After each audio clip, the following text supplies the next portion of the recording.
امریکہ نے آخر کار طالبان کے سامنے گھٹنے ٹیک دیے ہیں۔ 2001 میں افغانستان پر تسلط قائم کرنے کی غرض سے امریکہ نے افغانستان کی سرزمین پر اپنی فوج کو مغرورانہ انداز میں اتار کر فیصلہ کن جنگ کی وعید سنائی۔ امریکہ کی جانب سے جب افغانستان میں ڈیرے ڈالے گئے تو وہ اس گمان میں گم تھا کہ اس کے سامنے کوئی بولنے والا نہیں ہوگا۔ وہ سمجھتا تھا کہ وہ افغانستان میں موجودہ طالبان کا جلد صفایا کر دے گا اور وہاں پر موجود قدرتی وسائل اور تیل پر اپنا تسلط جما لے گا، مگر اسے بعد میں معلوم ہوا کہ سب کچھ اس کی امید کے برعکس ہو رہا ہے۔ اسے جب ہوش آیا تب تک اسے اپنی ہی جان کے لالے پڑ چکے تھے، مگر اب امریکہ یہ بات جان چکا ہے کہ وہ اپنا معاملہ طاقت کے ذریعے حل نہیں کر پائے گا، اس لیے اس نے طالبان کو مذاکرات کی میز پر لانے کے لیے کبھی افغان حکومت کو اکسا رہا ہے تو کبھی پاکستان پر دباؤ بڑھا رہا ہے۔ کئی ممالک کے گٹھ جوڑ کے باوجود شکست امریکہ کا مقدر بنا ہے۔ اپنی شکست کو اپنے سامنے دیکھ کر امریکہ مذاکرات پر اس مسئلے کو حل کرنے کی تگودو میں ہے، جبکہ 17 سال میں پہلی دفعہ افغان حکام اور طالبان کے درمیان شدید تناؤ کے بعد امریکہ نے طالبان سے براہ راست مذاکرات پر آمادگی کا اظہار کیا ہے۔ تفصیلات کے مطابق برطانوی خبر رساں ادارے نے اپنی رپورٹ میں دعویٰ کیا ہے کہ ٹرمپ انتظامیہ اب براہ راست طالبان سے مذاکرات کے لیے تیار ہے تاکہ باہمی گفتگو سے معاملہ حل کیا جا سکے۔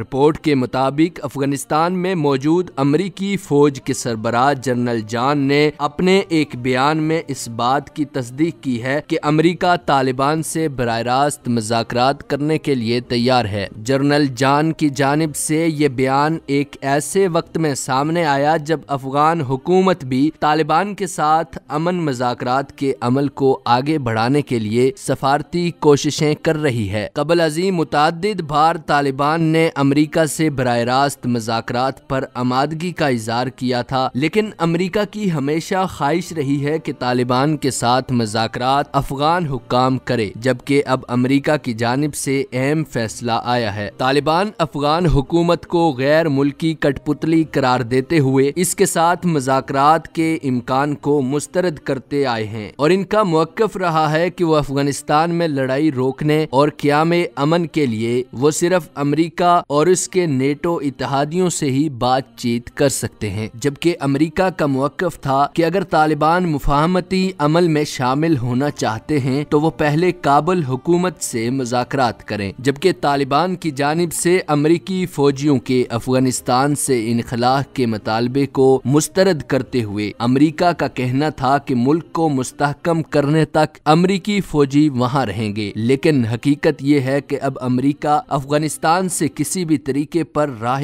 فرار ڈھونڈ رہا ہے۔ واضح رہے کہ حالیہ دنوں میں امریکی وزیر خارجہ مائک پومپیو اور دیگر سینئر امریکی عہدیداران نے کابل کا دورہ کیا تھا، جس کا مقصد مذاکرات کے لیے راہیں ہموار کرنا تھا، جبکہ اس سلسلے میں امریکہ پاکستان پر بھی دباؤ بڑھا رہا ہے کہ وہ افغان طالبان کو مذاکرات کے میز پر لانے کے لیے ہماری مدد کریں، جبکہ خود امریکہ منتخب اراکین بھی ٹرمپ انتظامیہ کو شدید تنقید کا نشانہ بنا رہے ہیں۔ امریکی اخبار نیو یارک ٹائم میں شائع ہونے والی ایک خبر کے مطابق امریکی منتخب اراکین نے جنہیں افغانستان میں کامیابی حاصل کرنے کا یقین نہیں، گزشتہ روز ٹرمپ انتظامیہ کو افغانستان میں طویل ترین جنگ اور اس کو جس سمت میں لے جایا جا رہا ہے اس پر شدید تنقید کا نشانہ بنایا۔ امریکہ کے محکمہ دفاع کے ایشیا کے بارے میں اعلیٰ ترین اہلکار نے افغانستان میں امریکہ کی جنگی اخراجات کی تفصیلات فراہم کرتے ہوئے کہا کہ ہم مسلسل پستی میں جا رہے ہیں، کیونکہ $5 ارب سالانہ افغان افواج کے لیے مختص ہیں اور $13 ارب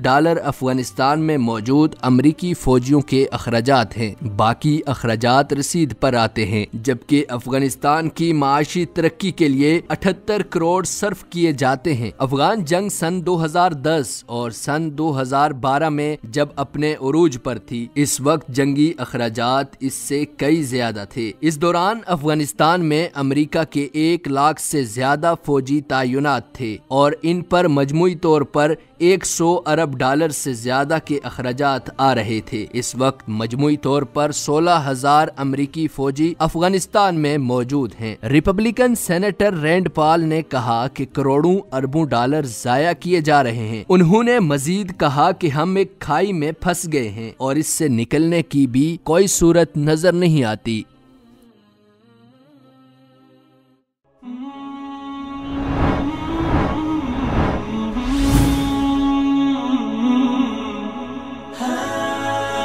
دنیائے اردو کا درخشاں ستارہ وصال اردو۔